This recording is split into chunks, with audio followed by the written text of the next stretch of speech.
स्नेहनील art of teaching या चॅनलवरती आपल्या सर्वांचं स्वागत आहे. विद्यार्थी मित्रांनो, बीएडचे जे कॅप राऊंड आहे किंवा जी नोंदणी आहे ती नोंदणी 2026 ऍडमिशन प्रक्रिया जी आहे ती प्रक्रिया सुरू झालेली आहे. विद्यार्थी मित्रांनो, आपण आपल्या या चॅनलवरती कायमस्वरूपी तुमच्या पहिल्या राऊंड पासून, तुमच्या रजिस्ट्रेशन पासून पहिला राऊंड, दुसरा राऊंड, तिसरा राऊंड, इन्स्टिट्यूशनल राऊंड आणि त्यात येणाऱ्या ज्या काही अडचणी आहेत आणि आता रजिस्ट्रेशनच्या वेळेला येणाऱ्या अडचणी, मेथड असेल, तुम्हाला तुमचं माध्यम असेल, तुमचा व्हॅलिडिटीचा प्रश्न असेल, तुमच्या फीचा प्रश्न असेल, तुमच्या कन्व्हर्जन सर्टिफिकेटचा प्रश्न असेल किंवा इतर पोचपावतीचा प्रश्न असेल, या सर्व बाबींचा आपण व्हिडिओ आणि अपडेट आपण या चॅनलला देतो आहे. आपण जर माझ्या चॅनलला पहिल्यांदा आले असाल तर पहिल्यांदा सबस्क्राईब करा, जेणेकरून येणारा कोणतेही जे अपडेट असेल ते अपडेट आपल्याला मिळेल. विद्यार्थी मित्रांनो, आमचा एकच उद्देश असा आहे की विद्यार्थ्यांना योग्य जर मार्गदर्शन आपण दिलं तर त्यांना त्यांच्या दिशापर्यंत किंवा त्यांना तुमच्या ध्येयापर्यंत तुम्हाला पोहोचण्यास आम्ही मदत करू शकतो.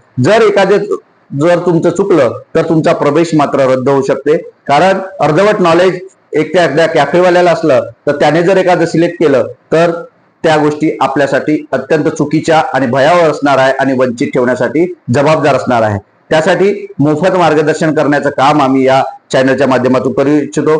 विद्यार्थी मित्रांनो, जे बीएड ऍडमिशन आहे त्याच्यात इम्पॉर्टंट जे काही पॉइंट्स आहेत, जे महत्वाचे मुद्दे आहेत, ज्या महत्वाच्या मुद्द्यामध्ये तुम्हाला अत्यंत जे आता कॅप राऊंड म्हणजे जे रजिस्ट्रेशन चालू आहे त्यामध्ये काही ज्या गोष्टी महत्वाच्या आहेत त्या महत्वाच्या गोष्टी तुम्हाला समजून घेणं गरजेचं आहे आणि त्या जर गोष्टी तुम्ही समजून घेतल्या नाही तर तुमचा प्रवेश रद्द होऊ शकते. त्यासाठी व्हिडिओ संपूर्ण बघा, जेणेकरून तुम्हाला ते संपूर्ण समजेल. आणि हा व्हिडिओ बघितल्यानंतर आपल्या मित्रांना सुद्धा शेअर करा, ग्रुपला शेअर करा. इतर जे काही ग्रुप्स असतील घरचे किंवा तुमच्या परिवाराचे किंवा तुमच्या कॉलेजेसचे, तुमच्या बीएडचे असतील किंवा एमएडचे असतील किंवा विविध ग्रुप्स असतात आपले, तर त्याला नक्की शेअर करा. तर पहिला मुद्दा आहे आपला विद्यार्थी मित्रांनो, की जो मुद्दा आहे मायग्रेशन सर्टिफिकेटचा.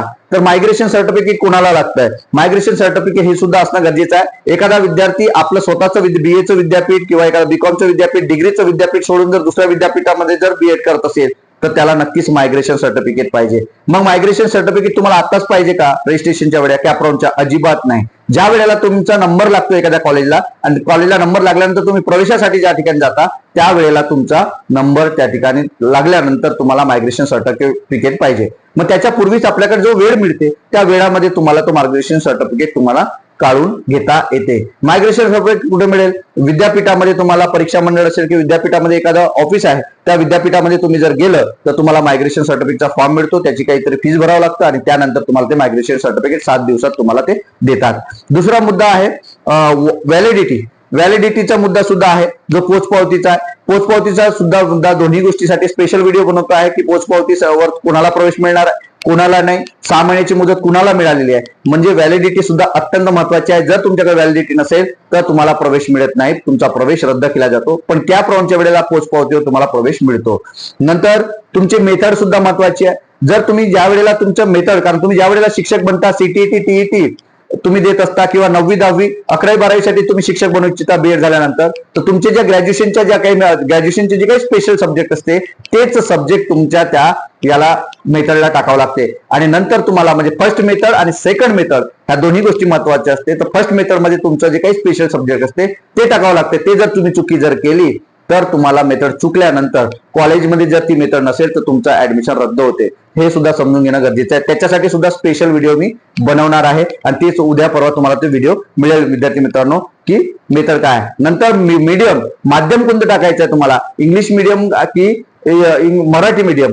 तर ELCT जर तुम्ही परीक्षा दिली असेल इंग्रजी माध्यमाची तर तुम्ही इंग्रजी माध्यम, आणि मराठी माध्यमातून तुम्हाला जर चांगला शिक्षक बनायचं असेल तर तुम्हाला मराठी माध्यम. आधी ज्या सर्व गोष्टी सीईटी सेलच्या ज्या वेळेला तुम्ही प्रक्रिया केलेली आहे, जी परीक्षा दिलेली आहे त्यावेळेला करणं अपेक्षित होतं. ELCT पेपर देणं आणि जनरल पेपर देणं सीईटीचा, ह्या दोन्ही गोष्टीचा भाग आपला तो वेळ निघून गेलेला आहे. त्यामुळे मीडियमचा काही या ठिकाणी विषय राहिलेला नाही. जर तुम्हाला करायचं असेल तर तुम्ही त्यावेळेला चेंज करू शकता.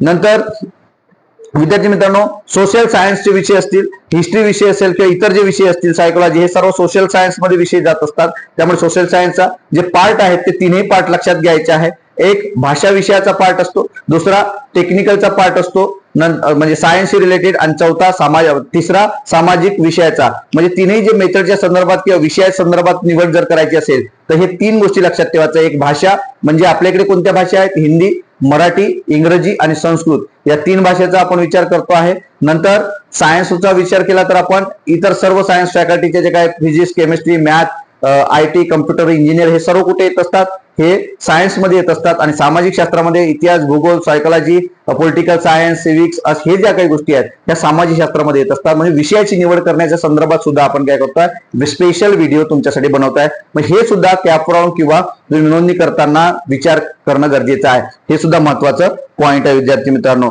नंतर तुमचे जे बाकी इतर जे मुद्दे आहेत ते मुद्दे सुद्धा आपण जसे स्टेप बाय स्टेप या सर्व गोष्टी होतील तशा गोष्टी आपण आपल्या युट्यूब चॅनलच्या माध्यमातून सांगणार आहोत. आणि ते तुमच्यासाठी अत्यंत गरजेचं असेल, कारण योग्य मार्गदर्शन देणं हे आमचं काम आहे. विद्यार्थी मदत हे आमचं कर्तव्य असणार आहे. विद्यार्थी मित्रांनो, तुमच्या शेवटापर्यंत म्हणजेच तुम्हाला हॉस्टेल मिळेपर्यंत, तुम्हाला हॉस्टेल नाही मिळेल तर राहण्याची खाण्याची सुविधा कुठे होईल जिल्ह्याच्या ठिकाणी, या संदर्भात सुद्धा आपण मदत करणार आहोत. त्यासाठी आपल्या चॅनलला अजूनही सबस्क्राईब केलं नसेल तर नक्कीच सबस्क्राईब करा. आणि माझ्या या चॅनलला मात्र आपण सबस्क्राईब करून आपल्या विद्यार्थ्यांना शेअर करा. आणि आपण विद्यार्थी मित्रांनो, नेमका जो मुद्दा मी तुम्हाला सांगितलाय त्यावर कमेंटद्वारे कळवा. तुमचे काही विषय असतील तर डिस्क्रिप्शन बॉक्समध्ये असणाऱ्या जे काही लिंक्स आहेत त्या लिंकवरती जॉईन व्हा. व्हॉट्सअप ग्रुप आहे त्यावरती तुम्ही जर मला प्रश्न विचारले, ग्रुपला जर प्रश्न टाकले तर नक्कीच हमखास तुम्हाला 100% त्याचं उत्तर मिळणार आहे. विद्यार्थी मित्रांनो, धन्यवाद.